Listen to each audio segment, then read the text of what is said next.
Përshëndetje dhe mirë se erdhët në Ajo Podcast. Nëse ende nuk jeni të bindur pse duhet ta ndiqni këtë podcast në morinë e madhe të produkteve mediatike që kanë ardhur me këtë emër në Shqipëri, unë do t'ju citoja vetëm një thënie të fotografes me fam botërore Ani Lebovic dhënë para një jave në programin e Kristian Amanpour në CNN.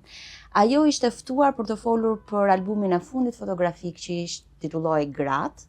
Dhe kur Amanpour e pyeti pse një fokus i tillë, ajo tha burrat i kanë pasur historitë e tyre të treguara shumë herë. Gratë ende jo mjaftueshëm, gratë kanë nevojë të shikojnë veten e tyre. Kështu që unë mendoj që gratë në Shqipëri ende nuk i kanë thënë të gjitha dhe ajo që vjen sot është pak a shumë ajo që na karakterizon edhe tek sigla e këtij podcasti, sepse ne themi ajo krijon, ajo guxon, ajo sfidon, sepse ajo di. Dhe ajo është Aleksandra Bogdani. Sandra, mirë se erdhe. Mirë se u gjeta. Ne bëm një bisedë paraprake si do doje ti që unë të prezantoja dhe unë thash, a e ke problem të them që ti je vajza e incineratorëve, në kuptimin që ti je gazetarja që bashkë me kolegët e tu në Birn shpërtheve skandalin e madh të incineratorëve për të cilët shqiptarët tashmë janë në dieni dhe filloi një zinxhir të themit të pastrimit të politikës nga korrupsioni. Si e ke përjetuar ti atë moment? Në fakt ka kaluar në shumë faza kjo puna jon për incinerator dhe është një libër më vete, sepse ne kemi filluar të punojmë për çështjen që në vitin 2016-2017, momentin që po kuptohej që po jepeshin disa kontrata disa personave që nuk ishin askush, që se kishin bërë këtë punë asnjëherë. Kontratat ishin goxha lukrative për nga çmimi. Thjesht ishte e paqartë se nga doli ky grup njerëzish dhe çfarë lidhjesh kishin. Ne jemi përpjekur shumë që t'i bënim këto lidhje. Unë mbaj mend që kjo punë ka zgjatur një 3 vjet e ca, sigurisht duke bërë shkrime në seri, po pastaj kulmoi me investigimin qendror që të paktën dokumentonte lidhjet e kësaj afere korruptive me personat politik. Ky ishte qëllimi im. Dhe si e kam përjetuar unë, mbaj mend që për një kohë shumë gjatë më është bërë dhe fiksim si pjesë e researchit mbi çështjen, sepse gjithmonë më dilte një person në hije, po nuk e dija se çfarë lidhje kishte tamam me 10 kompani që fshiheshin pas këtyre kontratave koncesionare dhe mbaj mend që kisha bërë një dosje të madhe për këtë person, po akoma ishte në hije, si më thënë, dhe u desh një ekspozim i tij diku tjetër që e gjitha të reaktivizohen pas një viti e ca. Pra, ka qenë një punë goxha intensive për këtë gjë, me shumë backlash nga ana tjetër, sepse kishte rezistencë nga institucionet të jepnin dokumente gjyqësore, të jepnin kontrata të cilat shtrieshin në kohë prej shumë vitesh. Në fakt se ne kemi dokumentuar punën e këtij grupi që nga viti 2004-2005 kur ishin akoma fëmijë, domethënë, dhe pastaj se si erdhën gjithë rrugtimin e tyre, se si erdhën te kontratat e mëdha koncesionare dhe te lidhjet me politikën. Jam ndjerë e lehtësuar në momentin që ne arritëm ta përfundonim investigimin dhe ta publikonim, sepse në momentet e fundit, kur ne u çuam pyetje shumë njerëzve që ishin përfshirë në këtë aferë, po themi, në role dhe në mënyra të ndryshme, filluam të merrnim kërcënime ose presione nga më të ndryshme, ndërhyrje nga të gjitha palët, dhe nuk ishte vetëm nga njëra palë. Dhe aty kuptuam që kjo çështje ka për të shkuar në gjyq, kështu që le të marrim dhe 2-3 ditë kohë, t'i kontrollojmë shumë mirë çdo rresht të shkrimit me fakte që ne kemi. Dhe pastaj isha shumë e qetë ditën që shkrimi doli, domethënë, sepse ne bëm punën tamam që të ishim të qetë për atë që na priste më pas, që ishte edhe ai një proces i gjatë gjyqësor, po në fund fare kjo është puna jon. Puna jon është të mbajmë përgjegjës zyrtar publik, të zbulojmë se ku shkojnë fondet publike dhe t'ua bëjmë njerëzve të ditur, kështu që është nga çështje, me thënë drejtën, që dhe nga metodologjia e punës më ka pëlqyer më së shumti. Megjithatë, kjo është një nga çështjet që ka hapur siparin e padive slap në Shqipëri, edhe që janë ato paditë të cilat ndërtohen me synimin për të frenuar dhe për të mos lejuar publikimin e disa shkrimeve të cilat prekin interesa të ndryshme. Në atë kohë nuk njiheshin me këtë emër, por në këtë podcast ne kemi pasur të ftuar juristen e medias Flutura Kusari, e cila është e specializuar në padislap dhe ajo më ka treguar për gjithë betejat dhe kostot personale që gazetarët marrin kur publikojnë shkrime të tilla investigative që trondisin në një farë mënyre edhe sistemin. Mund na shpjegosh ose të na tregosh pak nga historia jote përvojën me shkrimin e incineratorëve? Po, problemin kryesor ose sikletin kryesor në atë ka qenë mbrojtja e reputacionit, me sa mbaj mend. Sepse shkrimi u ndat copa, u ripublikua në media si pas interesit të palëve politike të përfshira aty. Pati shumë ndikim që mos kishte impakt, pati shumë ndikim që ne ta na shkaloheshim disi të flitej për çështjen sepse ishte mjaftuar shumë e madhe, po të mos ishin personat cilët njinin shumë nga çështja ata që e udhëhiqnin debatin publik, po themi. Dhe ky lloj spini sigurisht që të krijon një siklet për mbrojtjen e reputacionit tënd dhe mbi të gjitha ato të shkrimit që ti ke bërë. Kështu që shqetësimi ynë kryesor në fillim ka qenë ky, pavarësisht se ne e dinim shumë mirë që ishte i bazuar në dokumenta në çdo rresht të shkrimit. Pastaj shqetësimi tjetër është gjykata, kush është gjyqtari që të bie, sa e njeh ai çështjen, sa do kishte mundësinë ta njihte një çështje aq komplekse sa ajo.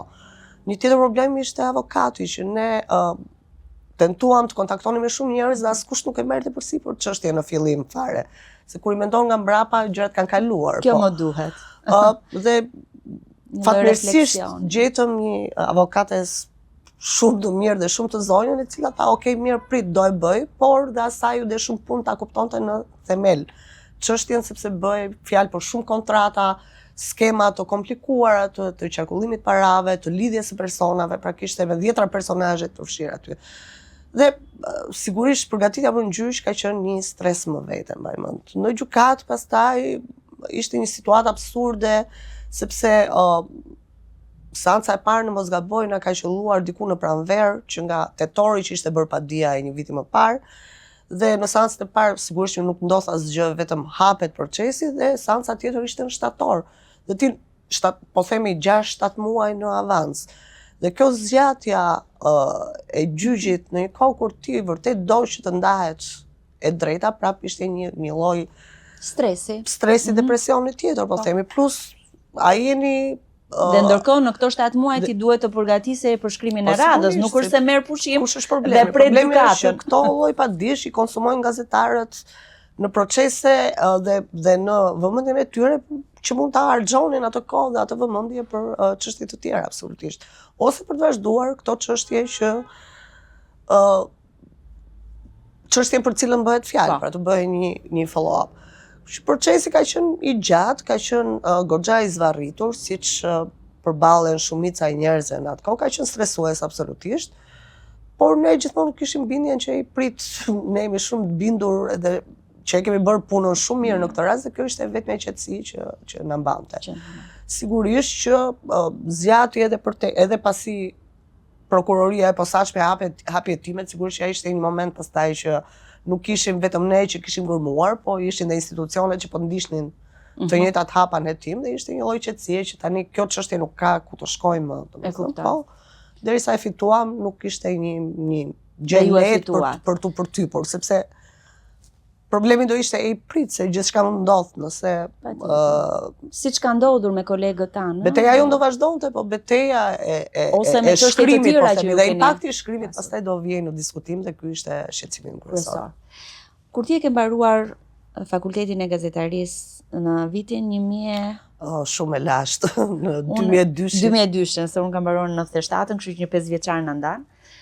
E kishe menduar që puna jote si gazetare do kishte edhe këto shtesa ose përballje me gjykatën ose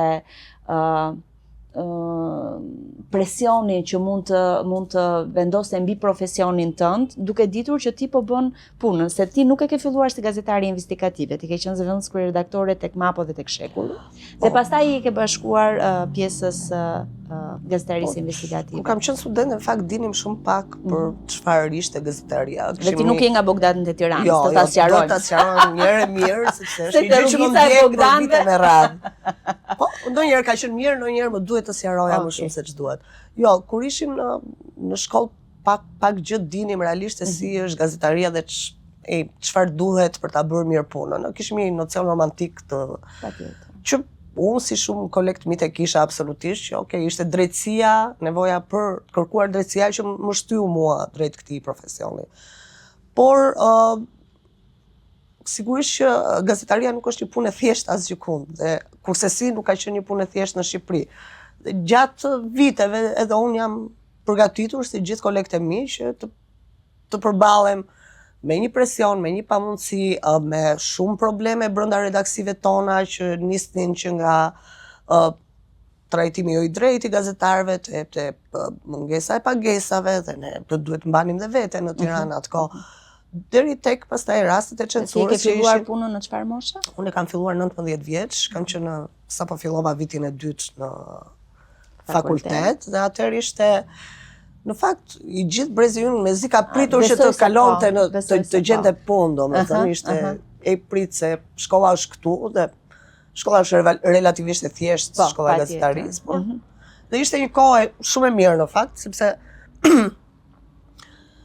po hapeshin shumë media dhe të jepe mundësia në atë kohë, kishte redaksi reale, pra diskutohej, kishte njerëz që mbulonin sektor të ndryshëm, kishin mundësinë të specializoheshin. Unë për vete gjithmonë e kisha parë veten më të përshtatshme për çështjet sociale ose çështjet e kulturës, mendoja unë atë kohë. Në fakt, vendi i punës ishte për gazetare kronikës që duhet mbulaja policinë, dhe në fillim isha prit çfarë lidhje kam unë me këtë gjë.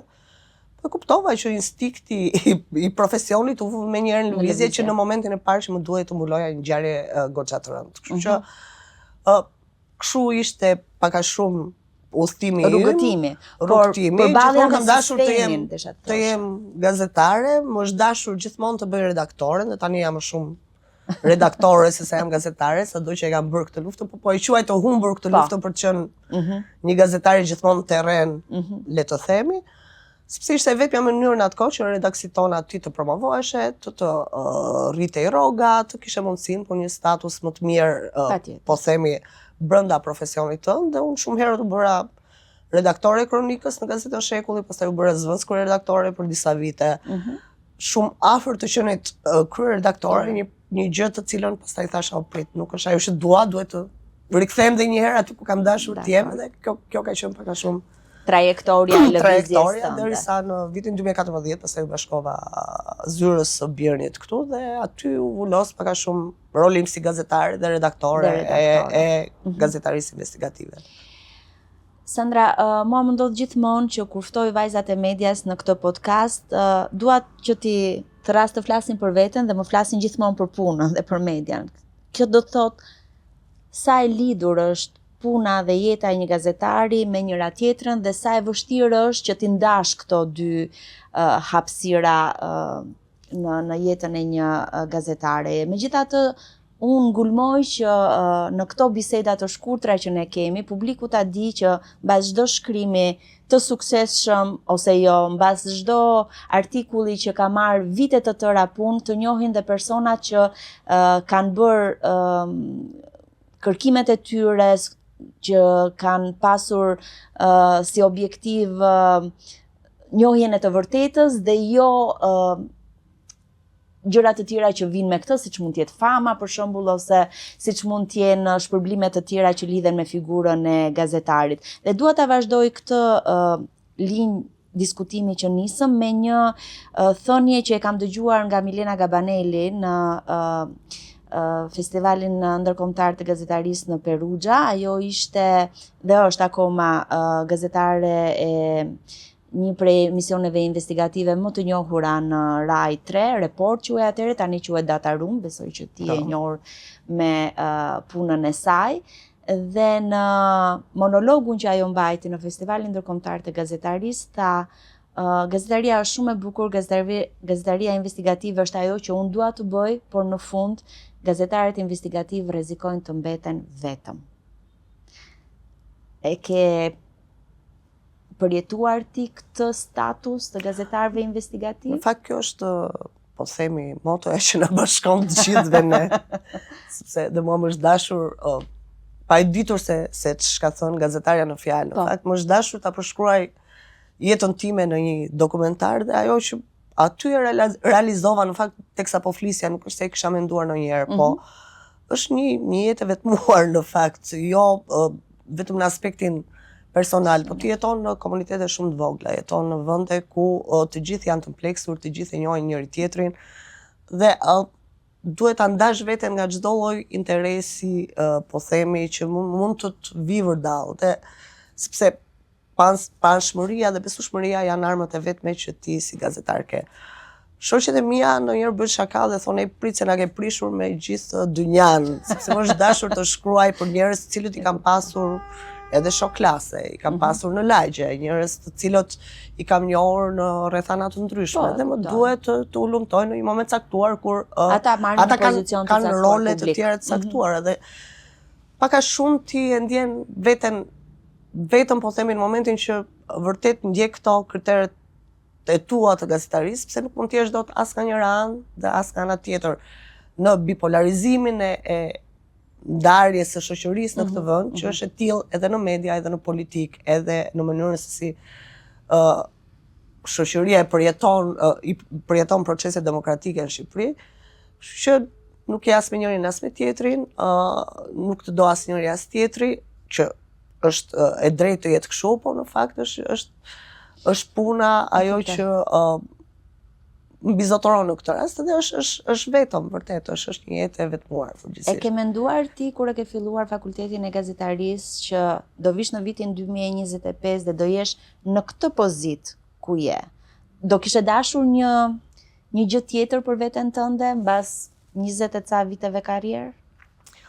Po nuk si e ke përfituar, domethënë veten tënde në gjysmë shekullit? Unë gjithmonë e dija që do bëja gazetare. Do bëja gazetare.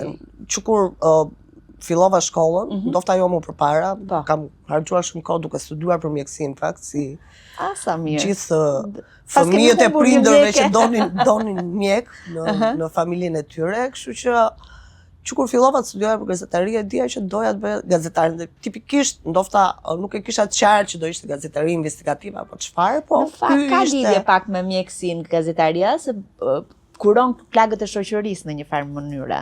Pak a shumë, I qëmton të themi. I qëmton dhe kupton kush është sëmundja që duhet kuruar. Që atëherë dija që do ishte kështu. Pastaj praktika më mësoi të kuptoj që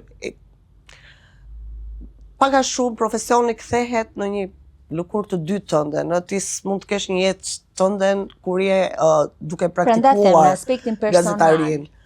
Dhe disave u vjen rënd dhe sigurisht që tentojnë të gjejnë mënyra të tjera, për mua ka qenë shumë natyrale që unë të bashkëtoj me këtë puna, është edhe jeta, edhe profesioni, edhe mënyra se si unë harxoj kohën me kuptim, kështu që familja jote si e përjeton këtë? Familja ime jo, dhe aq mirë, jo gjithmonë aq mirë. Po, unë ndryshe nga shumë kolegët mia, kam një familje time, po themi, kështu që është më thjesht për mua të menaxhoj familjen e madhe.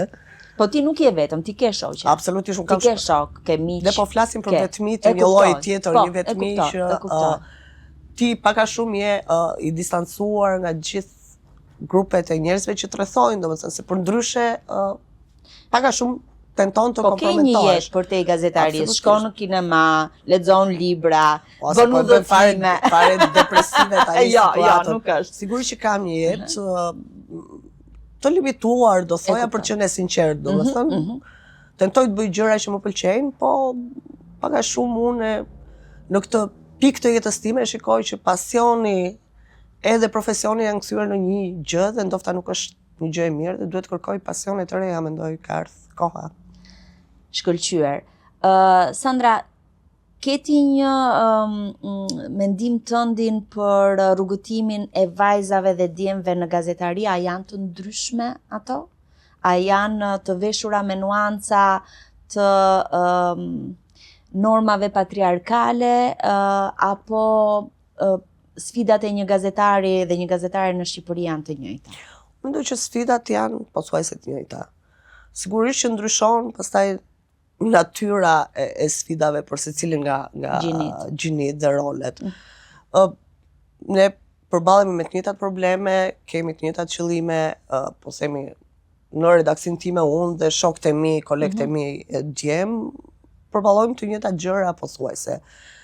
Por s'mund të jem fare, domethënë miope në këtë pjesë dhe të kuptoj që barra e grave në këtë profesion është shumë e rëndë, ndofta jo imja personalisht, por e kolegëve të mia, të cilat kanë zgjedhur gjithashtu të kenë një jetë tjetër përveç profesionit, të jenë nëna, të kenë fëmijë dhe familje, të cilat varen gjithashtu nga ato, që ky profesion bëhet shumë i vështirë me mungesën e pushimeve, me punën orë pa orë, me po themi të gjithë pastaj amalgamën e gjërave që e bën këtë profesion që ti t'jesh një kohë si çdo i ekspozuar dhe duhet t'jesh gjithkohës në terren, po themi për të mbledhur lajmin.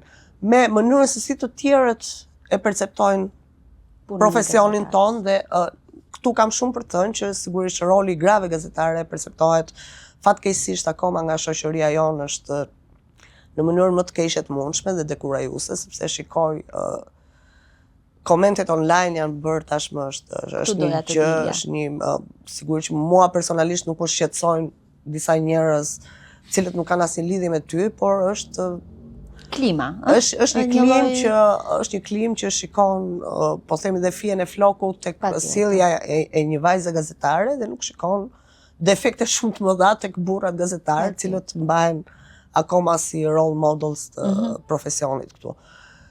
Kështu që ka sigurisht shumë të tepër sulme, qoftë nga palët politike, qoftë nga, po themi, këta ushtarët bastasierës ndaj grave gazetare, dhe kjo unë e kam parë me shoqet e mia, me kolegët e mia që ka qenë shumë frustruese në momente të caktuara. Pra është pak a shumë një terren që i ka përkitur për një kohë shumë gjatë burrave ta drejtojnë, domethënë, dhe kur një grua futet në këtë rol, në rastin më të keq, sigurisht që merr nga mbrapa shumë të shara, kritika dhe shikohet me një lupë e cila nuk është fare e denjë.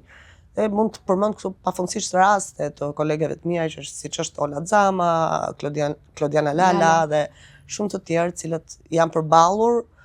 Ndofta unë si jam njeriu i dur, se unë vetë personalisht nuk kam pasur ndonjë smearing campaign kaq të madhe sa që është dashur atyre të përballur. Ty të çon në gjykat. Po. Gjykat është të gjithë kanë të drejtën të shkojnë në gjykat, kështu që. Mokollaj. Që kam parë se sa e rëndë është ajo për ta përjetuar nga ana personale.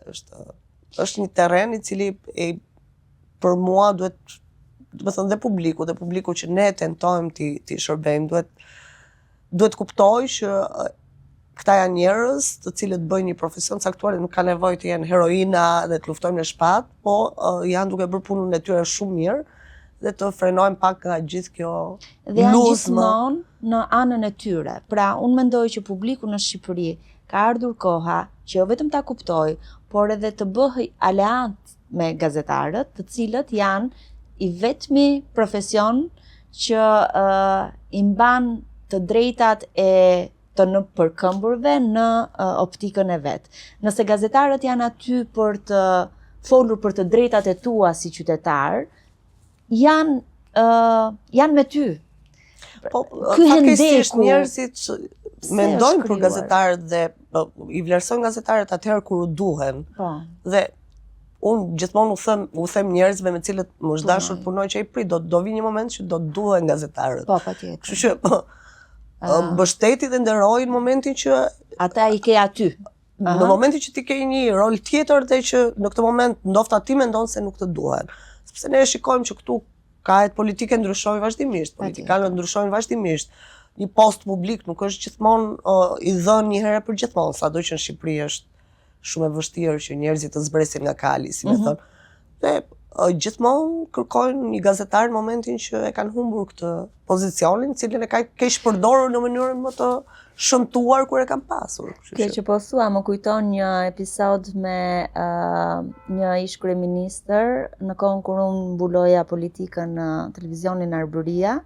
bënim shaka për pjesën e vendosjes në sallë të deputetëve dhe nga poltrona ku janë deputetët, ai u ngjit në poltronën ku ri qeveria dhe tha tani u shikoj më mirë, sepse gazetarët kanë lozhën ku rrin gjithmonë dhe i thash tani besoj që e kupton që aty poshtë ju mund të ndryshoni, ndërsa ne jemi gjithmonë në të njëjtin pozicion. Kështu që duhet të keni parasysh. Do kalojnë shumë ujëra ne prapë këtu jemi. Gazetari është gjithmonë përballë pushtetit dhe qeverive. Në karrierën tënde ti ke pasur dhe një eksperiencë si mentore gazetarëve të rinj ose të reja, në projekte të ndryshme që birën bën me partner ndërkombëtar në Shqipëri dhe në Ballkan. Si të ka rezultuar brezi i ri i gazetarëve që ke mentoruar?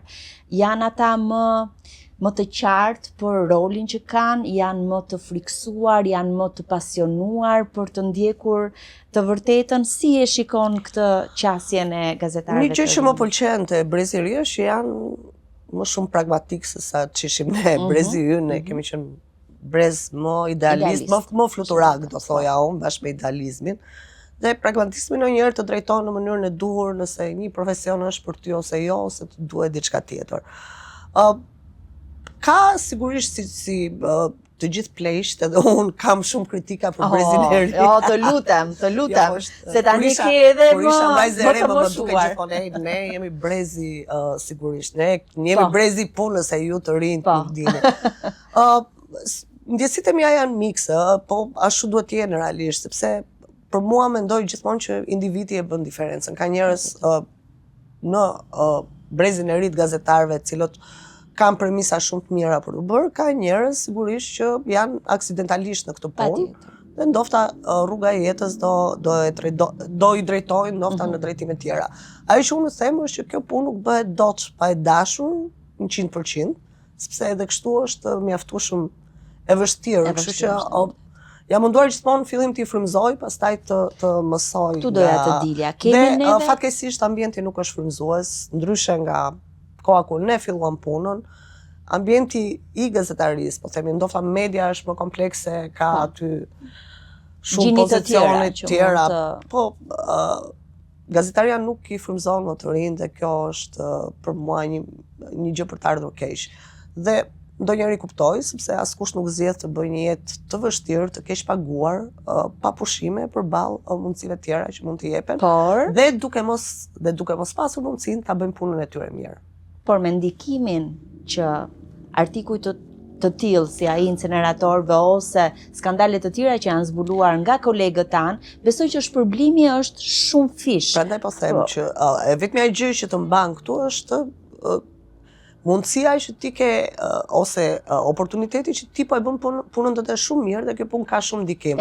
Fatkeqësisht në shumicën e mediave tona ti nuk arrin dot ta bësh këtë punën mirë, aq më tepër të kesh mundësinë ta bësh me ndikim. Dhe unë mendoj që kjo është pika e thyerjes së, po themi, edhe dëshirës të rinjve për të qenë gazetari. Pra, ti shkon në redaksi ku ka censur, ka vetcensur, ka fatkeqësisht një presion shumë të madh për të thënë të vërteta dhe për të hulumtuar histori të rëndësishme, për çfarë atëherë të rinj duhet të frymëzohen dhe të futemi në këto. Sepse ata mund të bëhen Aleksandra Bogdani. Pse jo?